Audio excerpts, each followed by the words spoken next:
नमस्कार। अगर बच्चों आप लोग कक्षा 12 के छात्र हैं और प्री बोर्ड परीक्षा 2026 और 27 की तैयारी कर रहे हैं तो ये वीडियो आपके लिए काफ़ी ज़्यादा इम्पोर्टेंट होने वाला है।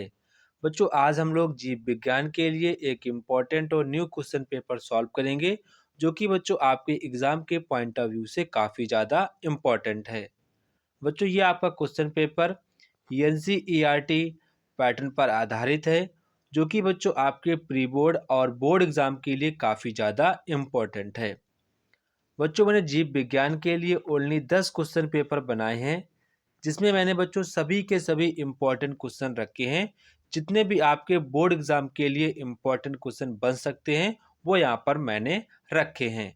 अगर बच्चों आप लोग इन 10 क्वेश्चन पेपर की ईमानदारी के साथ प्रैक्टिस कर लेते हैं तो बच्चों मैं दावे के साथ कह सकता हूँ कि आप लोगों के बोर्ड एग्जाम में 100% आप लोगों के 65 प्लस मार्क्स 100% आएंगे, क्योंकि बच्चों यहाँ पर मैंने सभी के सभी इम्पोर्टेंट क्वेश्चन ही रखे हैं।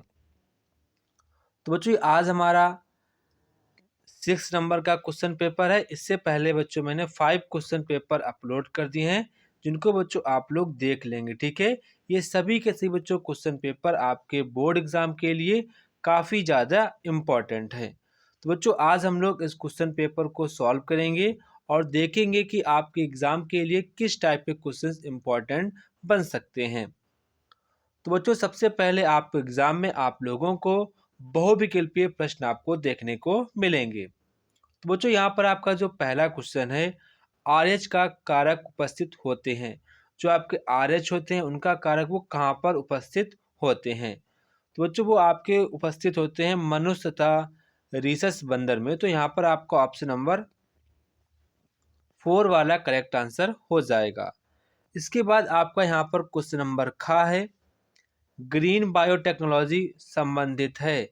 जो आपकी ग्रीन बायोटेक्नोलॉजी किससे संबंधित है? तो ये बच्चों आपकी उद्योगों से संबंधित है। किससे संबंधित है?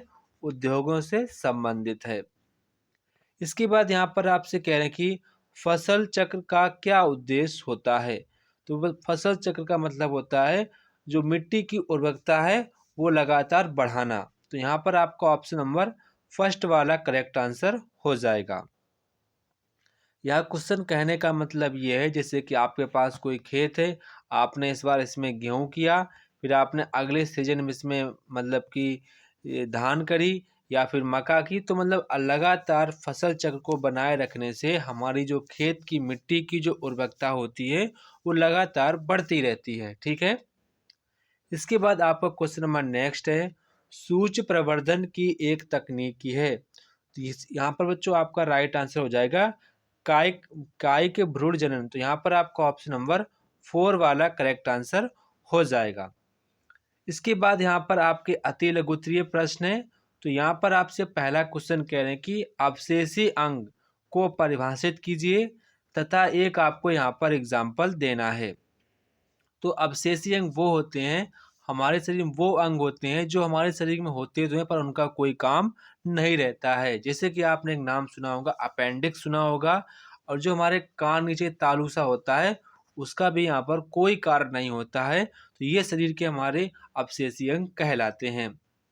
इसके बाद यहाँ पर आपसे कह रहे हैं कि न्यूक्लियोटाइड्स में पाई जाने वाली आपको दो यहाँ पर शर्कराओं के नाम बताने हैं। तो काफ़ी आसान है, इसको आप बता सकते हैं। इसके बाद यहाँ पर आपसे कह रहे हैं कि सर्वप्रथम सर्वप्रथम पृथक किया गया टाइप 1 प्रतिबंध को एंडोन्यूक्लियस का नाम आपको बताना है। यह आपका 1 नंबर का क्वेश्चन रहने वाला है। इसके बाद यहाँ पर आपसे कह रहे हैं कि परजीवी जंतु से आप क्या समझते हैं? बब्बर शेर तथा बाघ भारत में मुख्यतः कहाँ पाए जाते हैं? ये बच्चों क्वेश्चंस आपके एग्जाम के लिए काफ़ी ज़्यादा इम्पोर्टेंट है। देखो जो जो जो आपके बब्बर शेर होते हैं ये आपके गिरवन में पाए जाते हैं। बब्बर शेर मतलब कि उसके जो बाल होते हैं वो थोड़े से यहाँ पर इस टाइप के रहते हैं। तो ये आपके पाए जाते हैं गुजरात में। कहाँ पर पाए जाते हैं? गुजरात में आपकी पाए जाते हैं। अब यहाँ पर मैं बात करूँ बाघ की, तो ये बाघ आपका उत्तराखंड में आपको देखने का मिलेगा। इसके बाद आपको ये महाराष्ट्र में देखने को मिलेगा, कर्नाटक में देखने को मिलेगा और एमपी में आपको यहाँ पर देखने को मिलेगा। ठीक है। इसके बाद यहाँ पर आपसे कह रहे हैं कि लघुत्तरीय प्रश्नों के आपको उत्तर देने हैं। तो यहाँ पर आपसे कह रहे हैं कि बहुजीनी वंशागति का उदाहरण सहित आपको यहाँ पर वर्णन करना है। ये बच्चों क्वेश्चन आपके बोर्ड एग्जाम के लिए काफी ज्यादा इम्पोर्टेंट क्वेश्चन है। इसके बाद यहाँ पर आपका क्वेश्चन नंबर का है सुप्ता अवस्था पर आपको यहाँ पर संक्षिप्त टिप्पणी बतानी है। इसके बाद यहाँ पर आपसे कह रहे हैं कि हेलोफाइट्स एवं अडॉप्टेशन पर आपको टिप्पणी बतानी है। इसके बाद यहाँ पर आपसे कह रहे हैं कि त्रि संयोजन किसे कहते हैं, इसके परिणाम स्वरूप क्या बनता है, उसकी प्रकृति, विकास एवं कार्य को यहाँ पर आपको स्पष्ट करना है। बच्चों ये क्वेश्चंस आपके प्री बोर्ड एग्जाम के लिए और साथ साथ में आपके बोर्ड एग्जाम के लिए भी इम्पोर्टेंट है। इसके बाद यहाँ पर आपसे कह रहे हैं कि जलीय जीवों किसे कहते हैं, जल में जीवन के वितरण का उदाहरण सहित आपको यहाँ पर उल्लेख करना है। इसके बाद यहाँ पर आपका क्वेश्चन नंबर 4 है जल जीवन के लिए आवश्यक है, इसको यहाँ पर आपको स्पष्ट करना है। संक्षिप्त में आपको टिप्पणी बतानी है कि मनुक्रमक क्या होता है, भूमंडलीय उष्मायन क्या होता है। बच्चों दोनों को दोनों आपके पिछली बार 2025 में पूछे गए थे। ये आपके एग्जाम के लिए काफी ज्यादा इम्पोर्टेंट है, इसको आपको अच्छे प्रकार से तैयार करना है।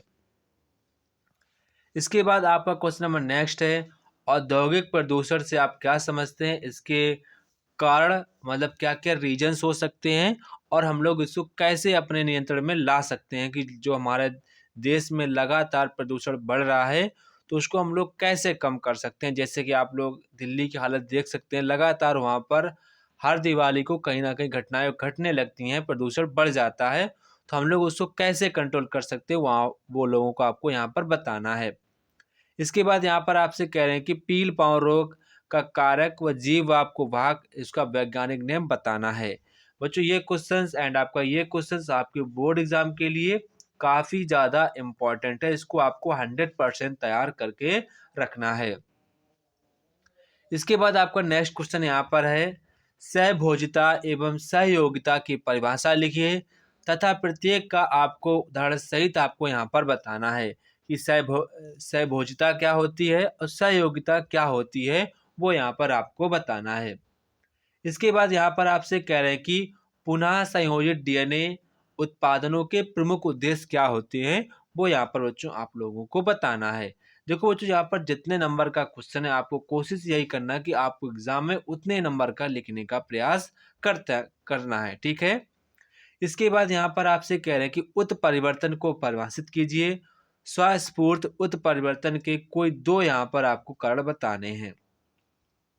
जीवाश्म क्या है, जैव विकास के अध्ययन में जीवाश्मों का महत्व आपको स्पष्ट करना है।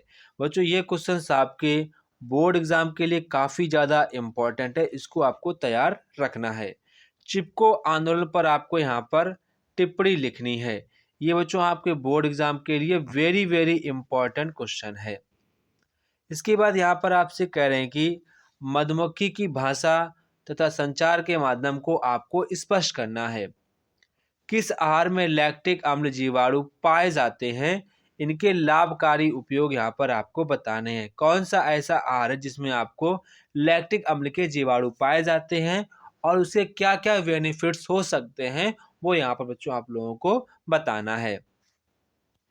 इसके बाद यहाँ पर आपसे कह रहे हैं कि शुक्राणु का नामांकित आपको चित्र सहित वहाँ पर उसको आरेख करना है कि उससे कौन कौन से नाम होते हैं, किस पार्ट का क्या नाम है, वो यहाँ पर आपको वर्णन करना है। इसके बाद यहाँ पर आपसे कह रहे हैं कि दीर्घ उत्तरीय प्रश्न यहाँ पर आपसे कह रहे हैं। तो यहाँ पर आपसे कह रहे हैं कि लिंग निर्धारण क्या है, मनुष्य में लिंग निर्धारण की प्रक्रिया का आरेख सहित यहाँ पर आपको बताना है। वेरी वेरी इंपॉर्टेंट क्वेश्चन आपके बोर्ड एग्जाम के लिए बच्चों, काफ़ी ज़्यादा इम्पॉर्टेंट क्वेश्चन है, इसको आपको बच्चों अच्छे प्रकार से तैयार कर लेना है। अब बच्चों यहाँ पर आप लोग काफ़ी ध्यान से बात सुनेंगे। जब भी बच्चों आपके एग्जाम में दीर्घ उत्तरीय प्रश्न है तो बच्चों आपको कोशिश यही करना है कि आप लोगों को हेडिंग बनाकर उत्तर लिखने का प्रयास करना है। ठीक है, बिना हेडिंग को आपको नहीं लिखना है। अगर आप बिना हेडिंग के लिखेंगे तो फिर बच्चों आपकी पेजिंग नहीं हो पाएगी, मतलब आप ज़्यादा से ज़्यादा पेज नहीं भर पाएँगे। तो आपको कोशिश यही करना है कि आपको एग्ज़ाम में हेडिंग बनाकर लिखना है। काले स्केच से हेडिंग डालना है, फिर लिखना है, फिर हेडिंग डालनी है, फिर लिखना है। ऐसे आप लिखेंगे तो आपकी पेजिंग जल्दी भर जाएगी और आपको मार्क्स भी अच्छे मिलेंगे। तो बच्चों यहाँ पर आपका अथवा में क्वेश्चन कह रहे हैं कि जैव विकास की परिभाषा लिखिए, प्राकृतिक वर्ण सिद्धांत तथा लैमार्क वार का यहाँ पर आपको वर्णन करना है। ये बच्चों क्वेश्चन आपका 5 नंबर का क्वेश्चन है, पर आपके एग्जाम के लिए काफ़ी ज़्यादा ये क्वेश्चन इम्पॉर्टेंट है। इसके बाद यहाँ पर आपसे कह रहे हैं कि निम्नलिखित में से किन्हीं दो पर आपको टिप्पणी लिखनी है।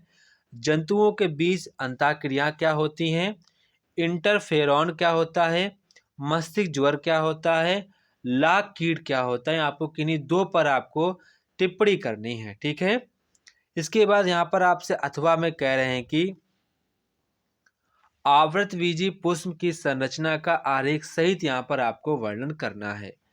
इसके बाद यहाँ पर कहें जो आपके हॉट स्प्रिंग्स होते हैं उसका यहाँ पर आपको वर्णन करना। बच्चों ये आपका क्वेश्चंस 2024 के एग्ज़ाम में पूछा जा चुका है, जो कि बच्चों आपके एग्ज़ाम के लिए काफ़ी ज़्यादा इम्पोर्टेंट है। इसको आपको अच्छे प्रकार से तैयार कर लेना है।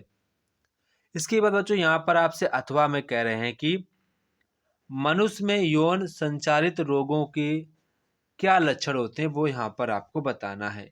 बच्चों ये क्वेश्चंस आपके बोर्ड एग्जाम के पॉइंट ऑफ व्यू से काफ़ी ज़्यादा इम्पोर्टेंट है, इसको आपको अच्छे प्रकार से तैयार करना है। तो बच्चों ये था हमारे क्लास 12th के लिए बायोलॉजी का इम्पोर्टेंट क्वेश्चन पेपर। ये बच्चों क्वेश्चन पेपर आपके बोर्ड एग्जाम के लिए काफ़ी ज़्यादा इम्पोर्टेंट साबित होंगे अगर बच्चों आप लोगों ने इन सभी क्वेश्चन पेपर की अच्छे प्रकार से प्रैक्टिस कर ली। तो बच्चों अगला हमारा जो क्वेश्चन पेपर होगा वो हमारा 7th क्वेश्चन पेपर होगा, वो जल्द ही अपलोड होगा। बस आप लोग लगातार इन सभी वीडियोस को अच्छे प्रकार से तैयार कर लेना है, जितने भी यहाँ पर आपको क्वेश्चन शो हो रहे थे। तो जय हिंद बच्चों, फिर मिलते हैं अपने नेक्स्ट वीडियो में। तब तक आप सभी लोग मन लगाकर पढ़ाई करते रहें, ताकि हमका इस बार रिजल्ट अच्छा लाना है।